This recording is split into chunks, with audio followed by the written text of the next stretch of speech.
আসসালামু আলাইকুম ভিউয়ার্স, সবাই কেমন আছেন? আজ চলে এসেছি খুবই মজাদার একটি ভর্তা রেসিপি নিয়ে। ভর্তা তো আমরা সকলেই খুব পছন্দ করি, আর ভর্তা হলে সেখানে পোলাও বিরিয়ানির তো কোনো জায়গাই নেই। তো যাই হোক, চলুন আমরা চলে যাই মূল রেসিপিতে। এখানে আমি একটু পানি দিয়ে কিছুটা বরবটি, প্রায় 1 কাপের মতো বরবটি সেদ্ধ করে নিব।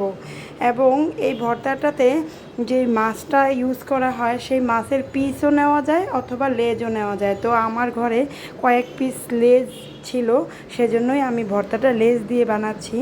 তো যাই হোক, এখন আমার মাছ ভাজা হয়ে গিয়েছে। আমি সামান্য একটু হলুদ আর লবণ দিয়ে মাছটাকে ভেজে নিয়েছি।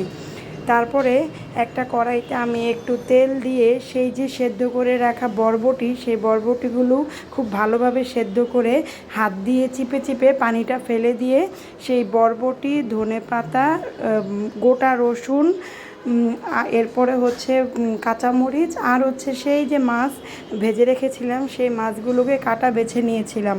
তো সব একসাথে এখন আমি খুব ভালোভাবে ভেজে নেব। এত সুন্দর করে ভাজতে হবে যেন কোনো প্রকারের কোনো পানি ভর্তার মধ্যে না থাকে।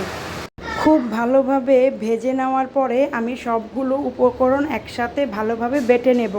খুব মিহি করে বাটতে হবে না, কিছুটা হালকা মিহি হলেও সমস্যা নেই। তো যাই হোক, এখানে আমি লবণ, কাঁচামরিচ দিয়ে সব সুন্দর করে ভালোভাবে বেটে তারপর আমি এখানে কুচি করা পেঁয়াজ কুচি দিয়ে দিয়েছি। তারপর আমি এখানে কিছুটা সরিষার তেল দিয়ে খুব ভালোভাবে মাখাঝাকা করে নিয়েছি। তো এই তো হয়ে গেল আমার বরবটি ভর্তা।